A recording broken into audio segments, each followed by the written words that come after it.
So you dated the avoidant, or you're dating one and you're confused. You've read all these books, you know these fancy terms, different types of anxious, different types of avoidant. What you probably haven't realized yet is that can get too clinical. And we're trying to, okay, dating this girl, how do I get her back? Or, yeah, I gotta make sure I don't date someone like this, or this, or this, or this. Question: how well do you understand women? Now, you might be thinking, no men do. That's not true. Most men don't. If we look around at our friends, our dads, uncles, see other relationships, it's kind of like, well, they're just confused, they're all crazy, different things that we say. What if there was a way to understand women? And it goes beyond just these labels of you're the anxious guy, she was the avoidant woman. That's part of it. But if you really don't understand women, how can you move forward? Let me give you an example. If you were a businessman on Wall Street, right? You have a company coming in from Japan. Totally different language, totally different culture. So naturally, as a smart businessman, you would hire a translator. Because Japanese and American people speak different languages, not men and women as well, or do they? So you hire this translator. This guy understands meticulously how to speak Japanese, but he doesn't understand anything or very little about Japanese culture. He's never been there. So he kind of gets it, but he doesn't really get it. For us as guys, when it comes to women, we don't understand their language or their culture. So you have this translator, and he doesn't know that in Japanese culture, when you're addressing a group, you address the group as a whole. If one guy is the leader, the boss, the alpha, you don't single him out as like, I'm just talking to him. That would actually be disrespectful. So the translator communicates this way, says all the right words. He's just talking to one guy. It seems disrespectful. This deal's worth millions of dollars. They get up, blows a deal, they walk out. Now, I know you probably can't relate to this, or maybe you do understand women, their language, their culture really well. But that example makes total sense. It's very easy to see in a business sense. But yet, as men, most of us don't even think it would be worth the time, or let's be honest, if we're trying to solve problems and win at the game of life, understanding women is a game that we don't think we can fucking ever win. Because how many people do you know, how many dudes do you know in your life that actually seem to understand women? Now, you might know that guy who, for whatever reason, he goes out and he picks up women and they're attracted to him, but does he deeply understand them? No, maybe he gets laid more. Maybe he's doing something unconscious. It seems to work out for him, and you have that one or two friend. But you don't understand women, and you shouldn't, because no one's taught you. I don't know about you, but I didn't have the understanding women, and I didn't know little girls went to the understanding men, class when I was in Catholic school. That never happened. But if you think about it, if you think of men and women are speaking different languages. I'll give you an example. I'm in Colombia right now filming this video. I'm American. I speak English, I speak Spanish. I don't speak perfect Spanish. I don't speak like Maluma, who's from Medellin, but I speak Spanish. So it is a second language. I can speak it, but like they do, no, not quite the same. Or not the same pace, or understand the same dichos, examples, sayings, slang, jerga. I don't always catch it. So, but English, I'm 40, I've been practicing for about 40 years, doing really well. Why is this important? For the male experience, our dominant language is intellect and reason. Things have to make sense. In many cases, we ignore our feelings. It really doesn't matter what we feel, does it make sense? Things are almost mathematical. In our communication, 2 + 2 has to equal 4. we do have a second language. Maybe we're not fluent, maybe we're just kind of like basic conversational, which is our feelings and emotions.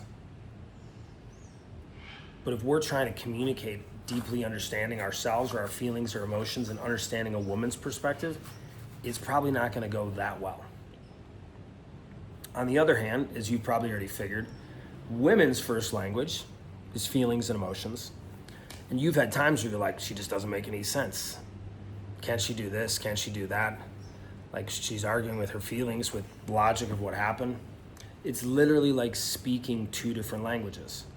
And you can see her in the business world where she has to operate with a certain amount of logic and reason. So it is still there. It's like a second language. Is it something she speaks fluently in relationships? Probably not. Now, in a woman's world, I mentioned before, we'll go back for a moment. In a guy's world, 2 + 2 has to equal 4. Has to. In a woman's world, 2 + 2 rarely equals 4. 2 + 2 are the mathematics of what's happening in the conversation. 2 + 2 equals, this is how I feel. That's a woman's experience of life. They are feeling or emotion driven.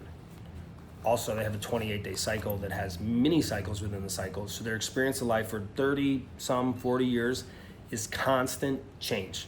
It is on a cycle, but it's ultimately constant change. For a guy, we have a 24-hour cycle, meaning we have more testosterone in the morning, we have less in the evening, in short.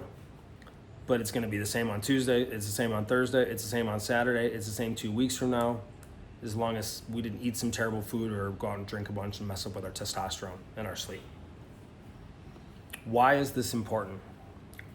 We can look into all these labels like anxious and avoidant and this and that, and they're useful, they're important. But then we can start putting up walls and going, oh, I guess I was scared in childhood and now I got to make sure I don't date an avoidant, or she's an avoidant, I got to get her back though.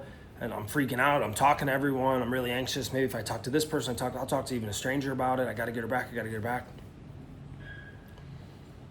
We first need to understand ourselves. We need to understand ourselves, who we are, what we value, what our vision is for the future and what we want. And then we need to have a totally different understanding of women and not getting overly clinical or lost in these labels of anxious and avoidant. What those labels can really mean is you have a pain from childhood. She has a pain from childhood. At that time when you were together, or if you're trying to get back together now, like many of us anxious guys have, I've done that many times. And that pain fits together like a lock and a key. She's on the other end of that pain. She has pain too. It just shows up completely different and she does completely different things. Why I wanted to make this video is to invite you not to get overly analytical in these books, in anxious and avoidant this or that, because what it also leaves out is it leaves out us not understanding ourselves or the person oftentimes. It's making things clinical and having labels on things. To take the anxious and avoidant dynamic a whole lot further and just simplify it, you have a hurt 5-year-old inside of you, she has a hurt 5-year-old inside of her. When you can see it from that perspective and want to be compassionate and want to give, and if it was a 5-year-old kid in kindergarten in your living room crying, especially it's your kid, you would treat them very differently. However, if it's the person that's magnifying our deepest wounds and pain and also potential love, it stirs a lot of shit up. So in closing here in a minute, first and foremost, you need to understand you.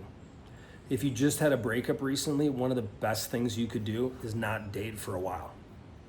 Is there a specific amount of time? No, there really isn't. Could be 6 months, could be a year. If you just had a 2-year relationship end and it's a month later and you think you're ready to get back out there, you're probably not. It's just the reality. I've made those mistakes as well. I'm sure you have.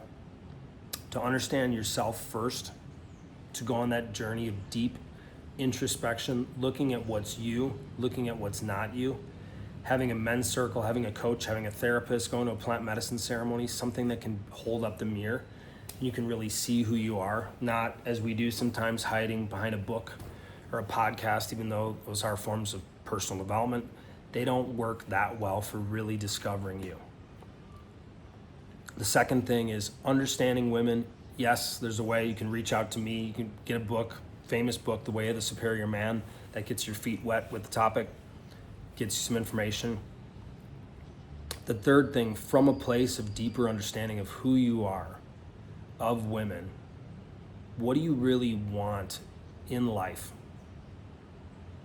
And from knowing what you want in life, building a relationship vision around that. As anxious guys, so much of the time, we can meet a woman, be attracted to her, be in love, whatever, and we want to make our life different to fit into that woman's life. She'll almost always lose trust and respect for us. And if she stays, it won't be good. And if she leaves, we'll often be confused. Thanks for tuning in, gents. See you soon.